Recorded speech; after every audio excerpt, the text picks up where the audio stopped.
एक बार नारद जी भ्रमण की इच्छा से पृथ्वीलोक में घूमने के लिए आए। वह घूमते घूमते हुए चारों ओर देखा। उन्होंने एक बनिए के घर की ओर दृष्टि डाली। उधर ही अपना रूप परिवर्तन करके एक साधु के वेश में उनके घर के अंदर गए और अलख जगाया। वहाँ पर सेठ और सेठानी जी ने उनकी बहुत जमकर सेवा की। सेवा भी इतनी की कि नारद जी एकदम रोमांचित हो उठे। नारद जी को वहाँ पर सभी कुछ दिखाई दिया, यानी कि उनके सोने के कचौड़े के अंदर उनको खीर खुआई गई। तब नारद जी ने सोचा कि यहाँ पर धन की तो कोई कमी नहीं है, लेकिन यहाँ पर तो सिर्फ दो ही दिखाई दे रहे हैं, सेठ और सेठानी जी। इनके बच्चे हैं या नहीं? लेकिन नारद जी ने अपने अंतर्मन से जान तो लिया कि हाँ भाई इनके बच्चे नहीं है, लेकिन वो पूछ ही लिया सेठ जी और सेठानी जी को, बनिए को। तब पूछा वो, महाराज हमारे तो भगवान ने बच्चे नहीं दिए, और तो धन दौलत कोई भी चीज़ की कमी नहीं है। उदास मन से नारद जी को कहा। नारद जी ने वहाँ पर इतनी सेवा हुई कि नारद जी भूल ही नहीं सके। फिर नारद जी ने अपनी दिव्य शक्ति से अपने लोक में प्रस्थान किया, जहाँ पर ब्रह्मा, विष्णु और महेश का निवास स्थान था।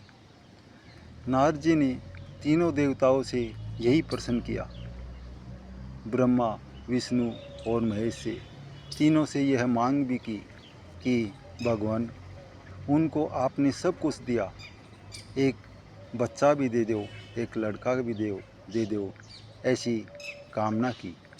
लेकिन विष्णु भगवान ने तो अपना पीछा छुड़ा के ब्रह्मा जी के पास भेज दिया, ब्रह्मा जी ने शिव के पास भेज दिया, लेकिन नारद जी असफल रहे। तीनों में से कोई भी उनको तृप्त नहीं कर सका, यानी कि उनके वचन का पालन नहीं कर सका। बोले, नहीं महाराज, ये तो ब्रह्मा का लिखा हुआ लेख है, वो उसकी तरफ अंगुली कर देता, वो उसकी तरफ। लेकिन किसी ने भी उनकी भाव को नहीं समझा और उसका सभी नकारात्मक ही प्रभाव दिया। बोले कि नहीं, हम तो कुछ नहीं कर सकते। फिर क्या हुआ, 2-4 साल 5 साल बीत गई। फिर नारद जी ने फिर पृथ्वी के ऊपर भ्रमण के लिए आने की चेष्टा की, लेकिन 3-4 साल बीतने से पहले एक दिन की का वृत्तांत ऐसे हुआ कि एक बाबा जी, यानी कि संत महासिद्ध पुरुष जंगल में तप रहा था। तप के अंदर वो जो धूना लगा रखा था, उसके अंदर उनकी लकड़ियों का समापन हो गया। लकड़ियाँ समाप्त होने पर उसने जलते हुए ठूठ को ही कंधे पर ऐसे रख लिया और गांव के अंदर भ्रमण करने लगा। बोला कि जो कोई एक दे उसके एक और कोई दो दे उसके दो, ऐसी आवाज़ लगाता हुआ जंगल में से गांव की तरफ प्रस्थान किया। फिर क्या हुआ, वो जो सेठानी थी न, बनिए की औरत, उसने मन में विचार किया कि अपने तो भगवान ने सब कुछ दिया है, लेकिन अपने अगर 2 पुत्र हो जाए तो बहुत अच्छा हो। ऐसा कह के अपनी मोरी, गेट खोल के मोरी के अंदर से बाहर 2 लकड़ी के ठूठ फेंक दिए। वो बाबा जी था, वो उन्हीं लकड़ियों को लेकर और चला गया जंगल में, और अपने धूनी में उन्हीं लकड़ियों को लगाकर और वो तपस्या में फिर लीन हो गया, बैठ गया। और दिन बीतते क्या हुए, 12 महीने में उनके 2 चंद्रमा के समान 2 पुत्र पैदा हुए। इसके बाद में नारद जी जब 4 साल बाद में उधर पृथ्वीलोक के अंदर भ्रमण करने के लिए आया, तब वह बोला कि चलो भाई, क्योंकि उधर उस बनिए के घर में उनकी खूब सेवा हुई थी, तो कोई भी बंदा हो, इंसान हो, पशु हो, जीव जंतु हो, जहाँ पर कुछ खा लेता है उस जगह को वो कभी भूलता ही नहीं है। क्या हुआ, उसी ने फिर उसी के घर के अंदर प्रवेश किया साधु के रूप में, अपना रूप परिवर्तन करके। लेकिन बनिए की औरत थी जो पहले सेवा की थी, उससे भी बहुत ज़्यादा सेवा की। उसने सोचा कि अपने यही बाबा जी आके गया था घर के ऊपर नारद जी के लिए, उसने सोचा कि इन्हीं के प्रताप से, इन्हीं के आशीर्वाद से अपने ये 2 पुत्र रत्न की उपलब्धि हुई है। नारद जी की जैसे जैसे वो लोग सेवा करते, वैसे वैसे नारद जी को बहुत गुस्सा आता गया। गुस्सा इसलिए आता गया क्योंकि ब्रह्मा विष्णु महेश से वो तीनों से यही प्रश्न किया था कि उनको 2 पुत्र दे दो, लेकिन तीनों ने मना कर दिया कि इनके भाग्य में तो है ही नहीं, हम कहाँ से दे। फिर वो वहाँ से नारद जी उनके घर से सेवा करने के बाद में लाल बगुला होकर अपने लोक में प्रस्थान किया, और ब्रह्मा विष्णु और महेश तीनों से किया कि भाई, तीनों ने कहा कि भाई हम तो नहीं दे सकते थे, और हमको क्या पता किसने दिया किसने नहीं था। लेकिन फिर नारद जी ने बोला, विष्णु भगवान के समक्ष जाकर बोला कि भगवान, आपसे मैंने कुछ नहीं मांगा था, मैंने सिर्फ, वो भी मेरे लिए नहीं, उन बनिए के लिए, उस बनिए की औरत के लिए 2 पुत्रों की मांग की थी। लेकिन आपने मुझे साफ इनकार कर दिया कि उनके भाग्य में नहीं है। तो अगर उनके भाग्य में नहीं है तो उनके 2 पुत्र आए कहाँ से, इस बात का मुझे जवाब दो भगवान। फिर ऐसे नारद जी को गुस्से में देखकर भगवान ने कहा कि नारद जी, तुम्हारे प्रश्न का उत्तर मैं अवश्य दूंगा, लेकिन बात ऐसी है, आप मृत्युलोक में जाओ पृथ्वी पर, और मुझे जिंदे आदमी का और 1 किलो मांस चाहिए। लेकिन नारद जी और बोले कि शाम तक वापस आ जाना, नहीं तो अगर शाम होते होते अगर नहीं आओगे तो आपको जो पृथ्वी पर और स्वर्गलोक में जो आवागमन की आपकी जो शक्ति है, यह रुक जाएगी। यानी कि फिर आप पृथ्वीलोक से और स्वर्गलोक की तरफ प्रस्थान नहीं कर सकोगे, हमारे लोक में नहीं आ सकोगे। तो नारद जी ने कहा, हाँ भगवान, मैं भी जाता हूँ, मैं लेके आता हूँ पृथ्वीलोक में। ऐसा फिर पृथ्वीलोक के अंदर नारद जी ने घर घर तलाश कर लिया, लेकिन किसी ने भी अपना जीव का अपना मांस देने के लिए कोई भी तैयार नहीं हुआ।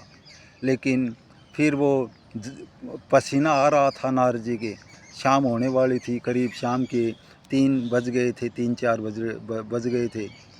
उधर वो तो जो साधु महात्मा था, जो कि जिसको 1 चाहिए वो 1, और जिसके 2 चाहिए उसको 2, ऐसी भावना करके जो लकड़ी उधर से लेके आया था, उसी महात्मा की कुटिया की तरफ गया और उधर उतरा। महात्मा जी ने उनके धीरेन्द्र जी शास्त्री की तरह उसने उनके अंतर्मन की बात जान ली नारद जी की। नारद जी को महात्मा जी ने कहा कि हाँ बैठो, आप बैठो, आराम से बैठो, थोड़ा नहा ले, धो लो, पूजा पाठ कर लो, आसन लगाओ ये। लेकिन नारद जी को तो अपनी वो बात का, अगर शाम हो गई और इधर से अगर नहीं जा पाए, अपने को वो नहीं मिला सामान, तो इधर से अपन जा नहीं सकेंगे और अपनी आवागमन की शक्ति रुक जाएगी।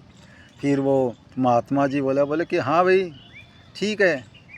नारद जी ने पहले ही उनको किया कि मेरे को भगवान के पेट में दर्द है और उनके पेट का दर्द तभी ठीक हो जब कोई जिंदा आदमी अपना शरीर का कोई अंग काट के मुझे दे, तभी उनका।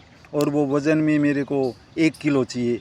1 किलो शरीर का कोई भी अंग भाग कुछ भी काट के दे दो तो वो मेरे को भगवान ने मंगाया। अरे बोले तुम्हारे भगवान के लिए तो हम सर्वस्व न्योछावर कर सकते हैं, तुम ये क्या बात कही। फिर उसको दिलासा हुई कुछ कि हाँ भाई ठीक है, यहाँ पर अपनी बात बनेगी। हाँ, आप स्नान ध्यान करो और थोड़ा विश्राम करो। ऐसे नारद जी को महात्मा जी ने सांत्वना दिलाई। नारद जी ने नहा धो के और फिर वो क्या है, महात्मा जी ने तुरंत अपनी जांघ के अंदर से वो फर्रा काट के और नारद जी को दे दिया। बोला कि तू क्या, तुम्हारे भगवान ने 1 किलो मंगाया था, लेकिन लो मैं आपको 1.25 किलो तोल के देता हूँ। नारद जी को वो महात्मा ने अपने शरीर का अंश 1.25 किलो काट के तोल के दे दिया।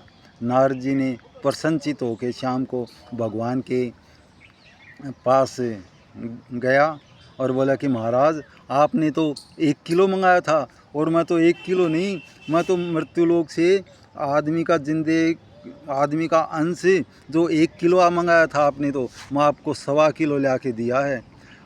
भगवान ने, विष्णु भगवान ने कहा चलो भाई, आप 1.25 किलो लेके आए थे, लेकिन वो आप मेरे को तोल के दो अब 1.25 किलो। वो नारद जी ने उसको तराजू से फिर तोला तो वो फिर 1 किलो ही उतरा, क्योंकि शरीर के अंश, जिंदा अंश कटा हुआ था, उसके अंदर पानी वगैरह कुछ भी जो ब्लड कुछ निकल जाता है, इसलिए वहाँ पर वो पहुँचते उनके पास में 1 किलो ही सामान बचा। बोले कि नारद जी इसको पूरा करो। बोले कि भाई भगवान, इसको पूरा तो मैं नहीं कर सकता, क्योंकि जिंदा आदमी कौन अपना, नारद जी को इतनी सामर्थ्य नहीं थी कि अपने शरीर का अंश कोई भी काट के भगवान को अर्पित कर दे। लेकिन क्या, भगवान ने बोला कि देखो, जिसने जो ये तुम्हारा ये काम किया उसी ने ये 2 बच्चे दिए थे। इसलिए हठ योगी के प्रभाव से कोई भी नहीं बच सकता। भगवान भी हठ योगी के, भगवान के लिखे हुए लेख को भी हठ योगी बदल सकती है। जय सिया राम, जय हनुमान, जय सिया राम, जय हनुमान, जय सिया राम, जय हनुमान।